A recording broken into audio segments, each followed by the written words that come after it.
Welcome, everyone, to another session of the Mastermind Book Club. Tonight, we have a book in reference to the crypto space. And here to introduce that book is one of our team members, our Mastermind book person, Charles Comer. Charles? Hey, good evening, everyone. The title of the book for this evening is The Bitcoin Standard by Dr. Saifedean Ammous. This gentleman has a PhD from Columbia University and a master's degree from the School of London. He's a very smart economist. And in the book, I want to just talk about gold versus Bitcoin. The book mentions that gold pretty much was the standard at one time for trade. After they went through a series of bartering, they went through beads, they went through cows, they went through um, salt, different types of things for exchange as far as money is concerned. But gold versus Bitcoin. Gold was sustainable because throughout the years, the production of gold is still only has been about 5%, and it's very hard to obtain. It's a solid substance, but gold is very heavy. It wasn't a good source for exchange. So then they came up with paper money to back up the gold. And then from that, we had in 2010, I believe, I might need a little help with his name, Dr. Shimosios, a Japanese gentleman who created Bitcoin. Now, the great thing about Bitcoin is a peer-to-peer rate of exchange or peer-to-peer electronic exchange. So everything is visible, but it's very hard to make changes with it because everything is right there in the open. Everything is based on a ledger. So what I just wanted to say is that this is an awesome book. Bitcoin looks like it's going to be the future currency, not only in the United States, but in the world because of the way it fights inflation, the way you can't manipulate it, and it's sustainable throughout the whole world. Thank you.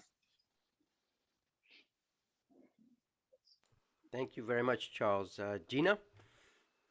Well, to piggyback on what Charles just said, you know, I would say that this guy here, you know, the author of the book, is not in favor of central banks, and he believes that every time they step in and they, you know, tamper with the interest rate, it causes a recession somehow or another. It just end up messing up the economy. So it seems like he wants them to just leave it alone and let the market drive itself. A little bit back in the history of money, Charles was mentioning a while ago, and I was thinking about one of the ones that they mentioned as well, the rice stone in Yap, on the island of Yap. And I thought that was pretty amazing. It was great hearing a little bit about the history of money and somewhat of what we heard in the last book by Ray Dalio and Principles. But this one, it goes into detail about the rice stone. And I thought that was pretty fascinating because I have myself seen one of these stones. I have been on the island of Yap, and I also lived on an island of Palau where the stones come from.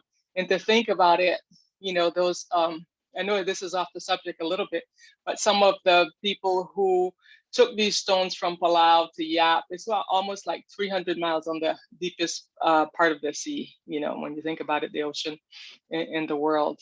And so imagine those in canoes taking those stones that weighed about, I think the biggest one weighed about 8,800 pounds, and they were about 12 feet tall. Anyway, very interesting book. And some things that we can learn from there as well. So thank you. Fabulous, fabulous recollection. Thank you, Gina. Reggie, you're up. I'll focus on this concept of time preference. And when I think about time preference, I put that in relative terms to mean time equals money.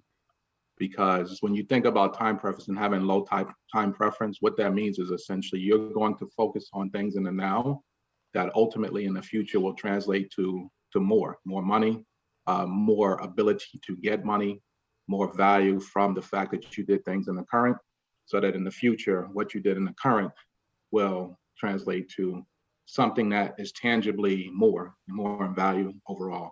So I think about even the story that was told in the book where, for example, there was a fishing people, and there was a woman and a man, and the woman, she's fishing a certain amount of hours a day. Let's say they're both fishing 8 hours a day. Well, the woman's fishing maybe 6 hours. I forget the exact, but let's just say 6 hours, and then 2 hours she's working on creating a fishing rod.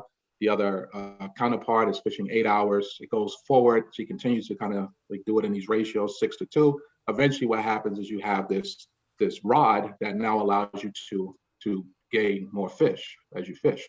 And fishing the same 8 hours, your counterpart is gaining only the same amount, and you're gaining more and more and more as you go forward. And then eventually, you can gain more fish, buy more stuff with the fish.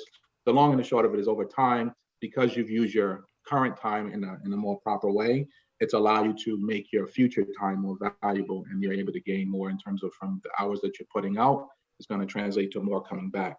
So time preference, having a low time preference equals at some level time equals money, because you're using your time in a way, in a manner whereby it's going to benefit you in the long run, such that you're going to gain in a number of different ways, especially monetarily.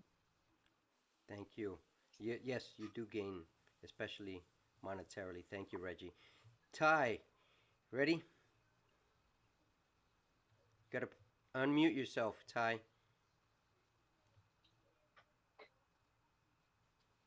Sorry about that. Hi, guys. Hey. Sorry about that. Actually, what I got from the book, it was a lot of different things, but I'm gonna try to say it as as quickly as I can. I got that it was a like some kind of fight, it seems like, with the governmental system and how they deal with the money, and somehow they have a little bit of an attitude because now Bitcoin came along, and now everybody's going to be free to, or everybody is free to get a piece of Bitcoin where it's their own, and they don't have to worry about a lot of the I don't know if this liens is not the right word, but like a lot of stipulations on their own money. So I thought that was pretty interesting. And then it was another part about it was just so many different points that was being made about the money, the monetary system today, and how it's like a system of almost like kings and queens. Well, back then it should have been like kings and queens, and like how that setup was or whatever. But instead it's almost like a business, how the system is being ran, something to that effect. But it's still interesting that we all get a chance to be able to get our own funding together as far as the Bitcoin system. Thanks. Thank you, Ty. Ty, now I just want to add to a little bit to pretty much what you all said. Number one is that gold has been used for many, many years, and in 1971, there was an attempt to demonetize it, and it was successful until about 10, 12 years ago, when all of a sudden banks started to want more and more gold. If you look around, there's Barrick Gold, which you can find probably in Africa and in the Caribbean. I know they're in Dominican Republic and a few other places. They're excavating everywhere to find gold, everywhere. They have an excuse to make dams, and at the same time that they're making these dams, they're excavating for gold. Why? Because gold is usually found in rivers. Unfortunate, but that's what they're exploiting, and that's damaging a lot of the ecosystem. Why do you think the Hoover Dam was created? One of the major dams in the U.S. Well, it's not far different than what we're talking about, especially knowing that one of the dams that has a river that was supposedly going into Mexico becomes completely dry by the time it gets to Mexico. No water gets through. Terrible. Well, this is the result of that fiasco. Ammous explains that war or aliens are welcome in the government. Why? Because it's an excuse to create funds, to create money, to print money for free without having much to say. It's if there's war, they need money, and that's the bottom line. Now, obviously, that depreciates the value, and that's why Bitcoin fits in because there's a specific amount of coins, which is 21 million. Once it's capped, its maximum supply, and once that maximum supply is reached, you can't produce anymore. When will we reach that? By the year 2140 or so, 2150.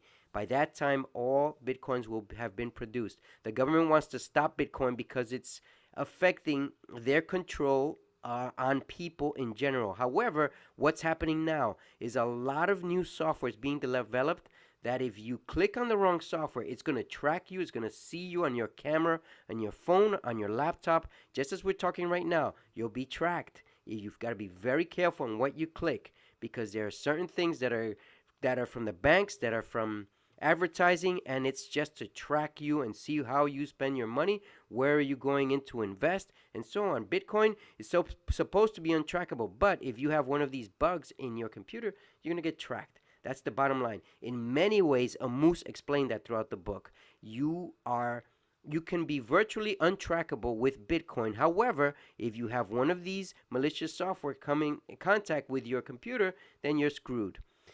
There's so much more to be said. Just like Charles said, this book is really powerful. I didn't get to finish the last 30 minutes of it, but guess what? I'm going to listen to this book again because I'm invested in crypto. And I've been talking about crypto for a while. As a matter of fact, tomorrow, the day after, I plan to release investing methods on crypto. Why? Because right now, everyone's fearful of crypto, but that's the best time to invest. If you notice, 95% of the people will invest in crypto or in stocks when people are talking about it. By that time, it's too late. People talk about things when it's the wrong time for you to invest. Meaning, oh, I made $40,000 on X, and now you want to jump in? No, it doesn't work that way, unfortunately. Be aware that there are better words to be said. I don't want to say it here because then I'll give away my full video that I'm going to be doing for my crypto space. And this is it for our review. The Bitcoin Standard is a powerful book. I need to listen to it again at least one more time, if not more than that, because it has pertinent information into investing that can allow you to make more money. This is the Mastermind Book Club signing off with another summary of a very powerful book because our monetary system is changing. And if you're not aware of it, you should be. Please do the research, listen to the books so that you know what's happening in your world. Until next week, when we'll review another empowering book by another author. Take care.